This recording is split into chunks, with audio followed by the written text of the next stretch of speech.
Peace and love, fam.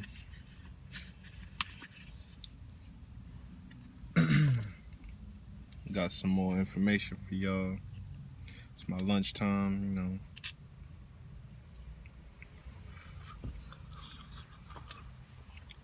So, I'm gonna tell y'all 7 tips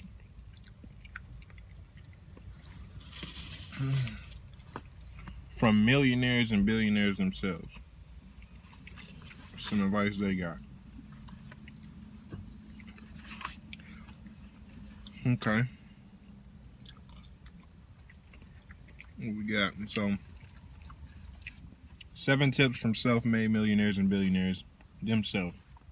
First person is Suze Orman. I don't really know none of these people, except a couple, but you can look them up. Suze Orman. Some advice from her. She says, find joy in saving money. She says the key is to find the same kind of pleasure you get from spending when you save. So it's like, yeah, it's one of them deals. Keep that same energy, punk. Same energy, you spending, same energy you receive. And I noticed this with Shreen Brazil. I kind of trick myself. When I get broke, I kind of spend more. Like, it's just a mindset. It's like, I stop getting to the point where I'm like, fuck, like, damn, like, how much money I got, damn, what we, because I'm like, no, we can only eat at these places and stuff. I ain't got money for this, that, boom, boom, boom. Yes, you have to budget and stuff, but like, shouldn't buy nothing that you can't afford. But sometimes, like, if I'm like, I could save this money and buy this many more meals or something like that, or versus, or eating, saving money and eating some shit you don't really want to eat, and then being like, bummed out and depressed and like in that broke mindset, like, fuck, I'm eating fucking butter tortillas and toast all day, to stretch out this last $100, then going to, a restaurant and eating good, you know what I'm saying, and spending $20 or whatever. Doing that sometimes is okay, because that reminds yourself, like, that feeling you have after you then spent your money on some shit where you got a lot of benefit out of and it made you feel good, but financially you was questioning it. I do that a lot. Like, I joke with my girl all the time. I say, man, fuck that. If we live in abundance, like,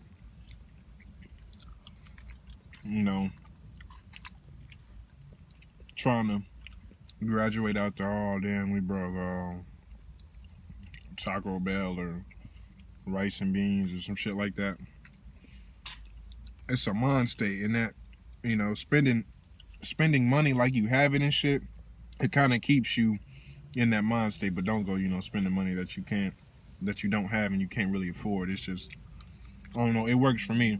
I trick myself because I know I'll chant and write stream receipts and they'll make up for it, and I always have things in the time that I need them. But when I start questioning shit, when I start getting broke, I'm like, oh damn, like, do I really want to just sit down and chant streamers? Like, nah, man, fuck that. I'm fucking broke. Nah, fuck that. We boom, boom, boom. Like, so that's important. Second one, Kyle Taylor. This person says use the 50-30-20% rule. 50% goes straight to the bank. 30% goes towards funding your lifestyle. 20% goes towards fun. So my 30% on this, funding your lifestyle, I guess that would be like, to me, that's your investment, investing into yourself. Like, I would invest 50% goes straight to the bank, 30% goes towards my craft and me getting the tools and supplies I need to better my craft and skill in my own business and my own investments, and then 20% is fun. And 20% towards fun is important because you can't be all work. Like, you kind of need fun. It's important for balance. Or else you'll start to spite the very thing you're doing. And you're like, oh, I love selling crystals. Oh, I love them. making necklaces and stuff like that. But if you're like, damn, I gotta fucking make more necklaces and make more. Nah, have you took a break yet? Take a break. Ain't nothing wrong with having fun. Number 3, Spike Lee. He said, don't be afraid to use other people's money. This is kind of difficult to grasp if you ain't already in a position. Because it's like, damn, borrow people money? Like, no, I don't really like owing people nothing. I feel you. But Steve Siebold is in agreement with him. He says, quote, those with a lot generally aren't afraid to fund their future using other people's funds. And this was after he interviewed 1,000 wealthy people. And he noticed the trend. He said, hey, a lot of people they have no problem asking other people for money because they believe in their skill sets and that those investments will turn over. Number 4, Mark Cuban. He simply says, buy in bulk and on sale. If discounted, clearance rack or some shit like that, buy in bulk, buy it on sale, buy discounted. He was saying something to the effect of, it's better than buy goddamn 2,000 cans of toothpaste 50% off than to wait till they sell at regular price and mark up. Even when you don't need it. It's just like a small investment, like catching stuff while it's hot. 5, Grant Cardone says, develop multiple streams of income. I knew this was going to be on here. You probably knew this was going to be on here as well. This is what a lot of rich people, if not all, have. Multiple streams of income. He says, you can't get rich without multiple streams of income. That starts with the income.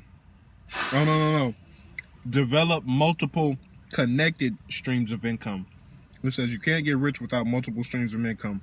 That starts with the income you currently have. Increase that income and start adding multiple flows. So it's like, okay, I make orgonite. I branched out. I make crystal necklaces, sell raw crystals, things associated with it, stuff like that.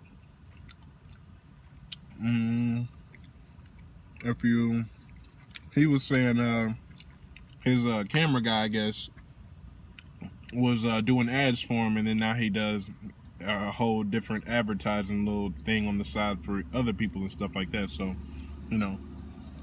he said he stuck with what he knows. He didn't open up and do some shit that he has no skill or familiarity with, like open up a bowling alley when you're a doctor and some shit like that.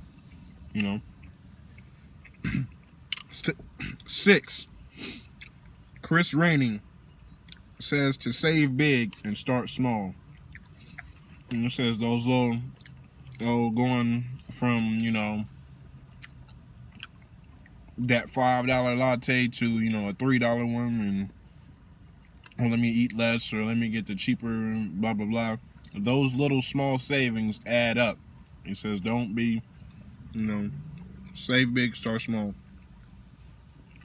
And finally, 7th, and finish up with Grant Sabatier. He says, don't forget money isn't everything. And this is important because it's not.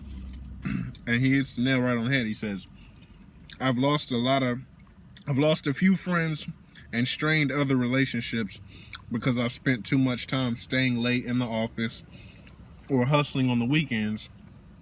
Even though I believe that having money is freedom, money is really just a tool to make experiences in life possible. And that's exactly what it is. It's just a tool. But you cannot avoid the fact that you need this tool to operate in this 3D dimension and this lifestyle in this day and age. Unfortunately and sadly enough, we need money. So